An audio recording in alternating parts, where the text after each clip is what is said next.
ಈಗ ನಾನು ಸಿದ್ದಾಪುರದ ಕೊಂಡ್ಲಿ ಗ್ರಾಮದಲ್ಲಿದ್ದೇನೆ. ಮುಗದೂರು ಗ್ರಾಮ ಪಂಚಾಯತದ ಕೊಂಡ್ಲಿ ಭಾಗದಲ್ಲಿ. ಇಲ್ಲಿ ನಮ್ಮ ಪರಿಶಿಷ್ಟ ಜಾತಿಗೆ ಸಂಬಂಧಪಟ್ಟಂಥ ತುಂಬ ಜನ ಬಂಧುಗಳಿರುವಂಥ ಏರಿಯಾ ಅದು. ಅವರ ವಸತಿ ಪ್ರದೇಶದ ಎದುರುಗಡೆ ರೋಡಿನ ಪಕ್ಕದಲ್ಲಿ ಅವರಿಗೆ ಸಂಬಂಧಪಟ್ಟಂಥ ಒಂದು ಸಾಮುದಾಯಿಕ ಒಂದು ಜಾಗ ಇದೆ. ಅವರು ಬಹಳ ಹಿಂದೆ 50-60 ವರ್ಷಗಳ ಹಿಂದೆ ಅಲ್ಲಿ ಚರ್ಮ ಹದ ಮಾಡುವಂಥ ಕೇಂದ್ರ ಇರ್ಬೋದು, ಅವರ ಹಳೆ ಅಲ್ಲಿ ಚರ್ಮಗಾರಿಕೆ ಇರುವಂಥ ನಿವಾಸಗಳಿದೆ, ಅದನ್ನೆಲ್ಲ ನಾನೀಗ ನೋಡಿ ಬಂದೆ. ಕುರುಗಳೆಲ್ಲ ಇದೆ. ಈಗ ನನಗೆ ಬಂದ ಮಾಹಿತಿ ಪ್ರಕಾರ ಅರಣ್ಯ ಇಲಾಖೆಯವರು, ವಿಶೇಷವಾಗಿ ಸಿರ್ಸಿಯ DCFನವರು ಈ ಜಾಗವನ್ನು ಅರಣ್ಯ ಇಲಾಖೆ ಜಾಗ ನಾವು ಬೇಲಿ ಹಾಕಿ ಗಿಡ ನೆಡ್ತೇವೆ ಅನ್ನುವಂಥ ಒಂದು ಮಾತನ್ನು ಹೇಳಿ ನಾಳೆ ದಿನ ಅಂದರೆ ಸೋಮವಾರ ಬೆಳಗ್ಗೆ 20ನೇ ತಾರೀಕು ಇಲ್ಲಿ ಬರ್ತೇನಂತೇನೋ ಹೇಳಿದ್ದಾರೆ. ನಾನೇನು ಹೇಳಲಿಕ್ಕೆ ಬಯಸ್ತೇನೆ ಅಂದರೆ, ಮೊದಲು ಸ್ವಲ್ಪ ಯೋಚನೆ ಮಾಡಬೇಕು ಅವರು. ಇದು ಕಂದಾಯ ಇಲಾಖೆ ಮತ್ತು ಅರಣ್ಯ ಇಲಾಖೆ ಜಂಟಿಯಾಗಿ ಸರ್ವೆ ಮಾಡಬೇಕು. ಏನಾದರೂ ಅರಣ್ಯ ಇಲಾಖೆ ಜಾಗ ಅಂತಂದರೆ ನಾವು ಯಾರು ಮಾತಾಡೋದಿಲ್ಲ, ಅದು ಹೇಗೆ ಮಾಡಬೇಕು ಅದು ಬೇರೆ ಭಾಗ. ಆದರೆ ಏಕಾಏಕಿ ಬಂದವರು ಬೇಲಿ ಹಾಕಿ ಗಿಡ ನೆಡೋ ಕೆಲಸ ಎಲ್ಲ ಮಾಡ್ತಾರಂದರೆ ಮುಂದೆ ಏನೂ ಆಗ್ಬೋದು ಅನಾಹುತ. ಅದಕ್ಕೆ ಅವ್ರ ಜವಾಬ್ದಾರಿ ಆಗಬಾರ್ದು. ಆ ಕಾರಣಕ್ಕಾಗಿ ನಾನು ಒಬ್ಬ ವಿಧಾನ ಪರಿಷತ್ ಶಾಸಕನಾಗಿ ಕೇಳ್ಕೊಳ್ತಾ ಇದ್ದೇನೆ, ಅರಣ್ಯ ಇಲಾಖೆಯವರು ಈ ಕುಂದುಕೊರತೆ ಸಮಿತಿ ಅಂದಿರುತ್ತೆ, ಪರಿಶಿಷ್ಟ ಜಾತಿ ಮತ್ತು ಪರಿಶಿಷ್ಟ ಪಂಗಡದ್ದು. ಇದು ಸಾಮಾನ್ಯ ವಿಷಯ ಅಲ್ಲ. ಆ ಥರ ಸಮುದಾಯಕ್ಕೆ ಸಂಬಂಧಪಟ್ಟಂಥ ವಿಷಯವನ್ನು ಆ ಕುಂದುಕೊರತೆ ಸಮಿತಿಯಲ್ಲಿ ಜಿಲ್ಲಾಧಿಕಾರಿಗಳ ಸಮ್ಮುಖದಲ್ಲಿ ನಿರ್ಣಯ ಆದಮೇಲೆ ಕ್ರಮ ಕೈಗೊಳ್ಳಬೇಕು. ಅವಸರದ ಯಾವುದೇ ಕ್ರಮ ಅವ್ರು ಕೈಗೊಂಡ್ರೆ ಅದಕ್ಕಾಗುವಂಥ ಅನಾಹುತಕ್ಕೆ ನಾವಂತೂ ಸುಮ್ಮನೆ ಕೂರೋದಿಲ್ಲ, ಅವ್ರು ಜವಾಬ್ದಾರಿ ಆಗ್ತಾರೆ ಅಂತ ಮಾತನ್ನು ಹೇಳಲಿಕ್ಕೆ ಬಯಸ್ತೇನೆ.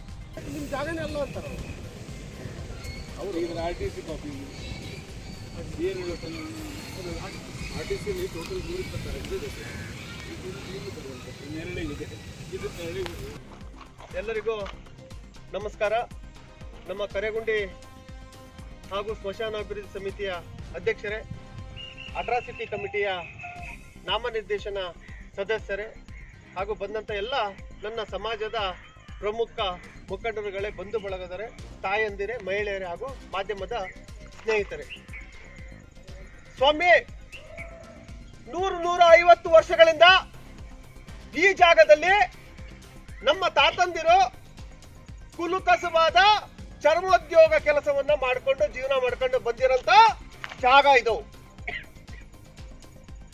ಮುಂದುವರೆದ ಭಾಗವಾಗಿ ನಮ್ಮ ಪರಿಶಿಷ್ಟ ಜಾತಿಯ ಚಮ್ಮಗಾರ್ ಸಮಾಜಕ್ಕೆ ಸೇರಿದಂತ ಜಾಗದಲ್ಲಿ ಸಿದ್ದಾಪುರ ತಾಲೂಕಿನ ಕೊಂಡ್ಲಿ ಗ್ರಾಮದ ಮುಗ್ದೂರಿನ ಸರ್ವೆ ನಂಬರ್ 292-01-01 ಈ ಜಾಗ ಬರುತ್ತದೆ. ಈ ಹಿಂದೆ ನಮ್ಮ ಸಮಾಜದ ಅಭಿವೃದ್ಧಿ ಆಗಲಿ ಅಂತ ಹೇಳಿ ಇಲಾಖೆಯಿಂದ, ಸರ್ಕಾರದಿಂದ ಕಟ್ಟಿಕೊಟ್ಟಂತ ಕಟ್ಟಡಗಳಿದ್ದಾವೆ. ಚರ್ಮಗಾರಿಕೆ ನಡೆಸಲು ಸಂಬಂಧಪಟ್ಟಂತ ಅವಶೇಷಗಳು ಇನ್ನೂ ಜೀವಂತವಾಗಿದ್ದಾವೆ. ಆದರೆ RTCಯನ್ನ ಹಸ್ತಾಂತರದ ಸಂದರ್ಭದಲ್ಲಿ, ಕೈಬರದಿಂದ ಕಂಪ್ಯೂಟರ್ಕರಣ ಆದ ಸಂದರ್ಭದಲ್ಲಿ ಈ RTCಯಲ್ಲಿ ಫಾರೆಸ್ಟ್ ಅಂತ ಆಗಿರುತ್ತದೆ. ಆದರೂ ಕೂಡ 4 ಎಕರೆ 1 ಗುಂಟೆ ಸರ್ಕಾರಿ ಪಡ ಅಂತ ಇದೆ. ಈ ಜಾಗದಲ್ಲಿ ನಮ್ಮ ಜನಾಂಗದ ಒಂದು ಮನೆಯನ್ನ ಕಟ್ಟಿಸಿ ಜಾಗವನ್ನ ಸಂರಕ್ಷಿಸಲು ನಾವು 10 ವರ್ಷದಿಂದ ಮನೆಯನ್ನ ಕಟ್ಟಿದ್ದೇವೆ. ನಾನು ಫಾರೆಸ್ಟ್ ಇಲಾಖೆಗೆ ಈ ಸಂದರ್ಭದಲ್ಲಿ ಕೇಳಲಿಕ್ಕೆ ಬಯಸ್ತೇನೆ, ನಿಮ್ಮ ಜಾಗ ಅಂತ ಹೇಳಿದ್ರೆ 10 ವರ್ಷದಿಂದ ಮನೆ ಕಟ್ಟಿದಾಗ ಅವನನ್ನ ಯಾಕೆ ನಿಮ್ಮ ಮನೆ ತಗೊಳ್ತಿಲ್ಲ? ಇದು ನಿಮ್ ಜಾಗನ? ಈಗ ಏಕಾಏಕಿ ನಮ್ಮ ಆಪ್ ಅಲ್ಲಿ ಫಾರೆಸ್ಟ್ ಅಂತ ತೋರಿಸುತ್ತೆ, ಇದು ನಾವು ಫಾರೆಸ್ಟ್ ಅನ್ನ ಇದು ಮಾಡ್ತೇವೆ ಅಂತ ಹೇಳ್ಕೊಂಡು ಬೇಲಿ ಹಾಕ್ಲಿಕ್ಕೆ, ಗಿಡ ನೆಡ್ಲಿಕ್ಕೆ ಬರ್ತೀರಿ. ನಿಮ್ಗೆ ಪರಿಶಿಷ್ಟ ಜಾಗನೇ ಬೇಕಾ ನಿಮ್ಗೆ ನಡೆಸಲಿಕ್ಕೆ? ಹೋಗಿ ಕಾರ್ಯಕ್ರಮ ಮಾಡೋದಿದ್ರೆ, ನೀವು ಉತ್ತಮ ಒಳ್ಳೊಳ್ಳೆ ಕೆಲಸಗಳನ್ನು ಮಾಡೋದಿದ್ರೆ ಸಿದ್ದಾಪುರ ತಾಲೂಕಲ್ಲಿ ಒತ್ತುವರಿಯಾಗಿ ಇದನ್ನ ತೆರವುಗೊಳಿಸ್ರಿ ಫಸ್ಟ್, ಆಮೇಲೆ ಪರಿಶೀಲನೆ ಬರಲಿ. ನಾವು ಈಗಾಗಲೇ ನಿಮಗೆ ಸಂಪೂರ್ಣವಾಗಿ ಈ ವಿಷಯದ ಬಗ್ಗೆ ಮಾಹಿತಿ ಕೊಟ್ಟಿದ್ದೇವೆ.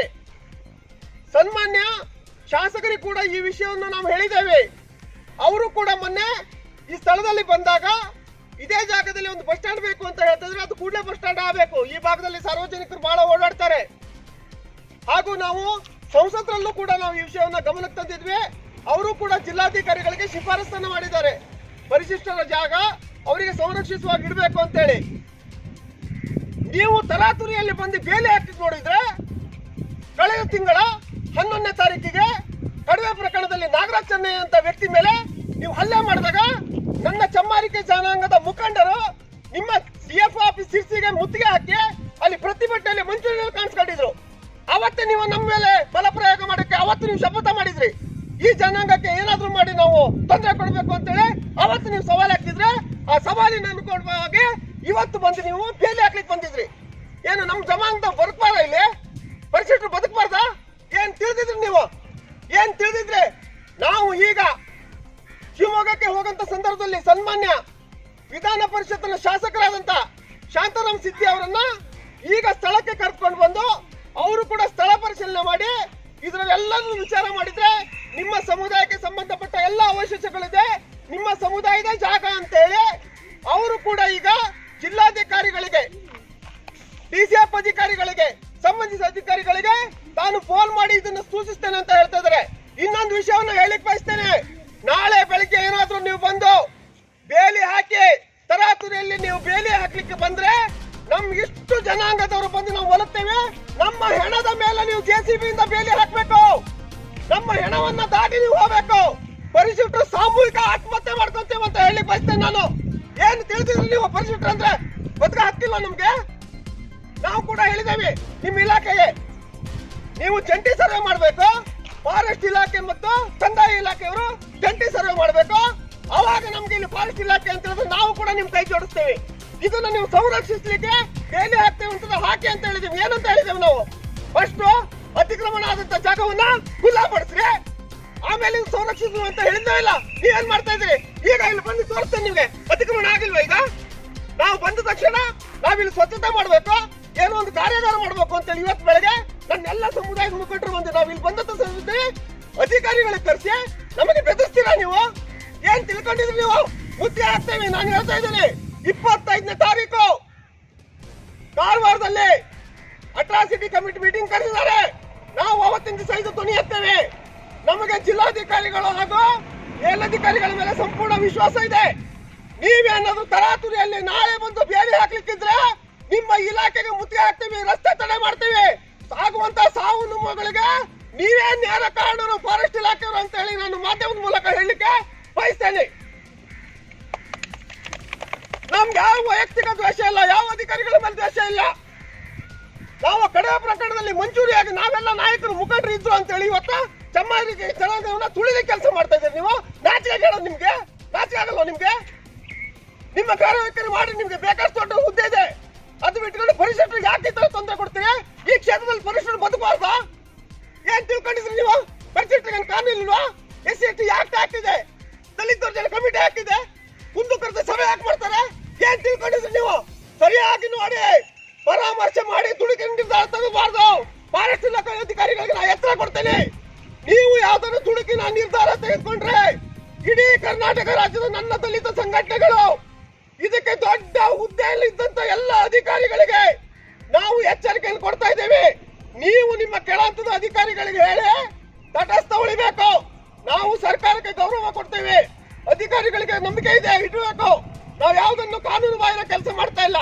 ನಮ್ಮ ಬೇಡಿಕೆ ಇಷ್ಟೇ, ನೀವು ನಾಳೆ ಬೆಳಿಗ್ಗೆ ಬಂದು ಯಾವುದೇ ತರದ ಬೇಲಿಯನ್ನು ಹಾಕಬಾರ್ದು.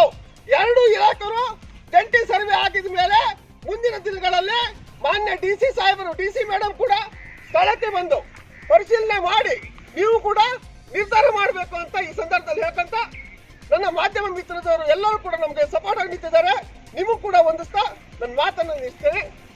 ಡಾಕ್ಟರ್ ಬಾಬಾ ಸಾಹೇಬ್ ಅಂಬೇಡ್ಕರ್ ಅವರಿಗೆ ವೀಕ್ಷಕ ಮಹಾಪ್ರಭುಗಳೇ, ನಮ್ಮ ಚಾನಲ್ ಅನ್ನು ಸಬ್ಸ್ಕ್ರೈಬ್ ಮಾಡಿ, ಶೇರ್ ಮಾಡಿ, ಪ್ರೋತ್ಸಾಹಿಸಿ.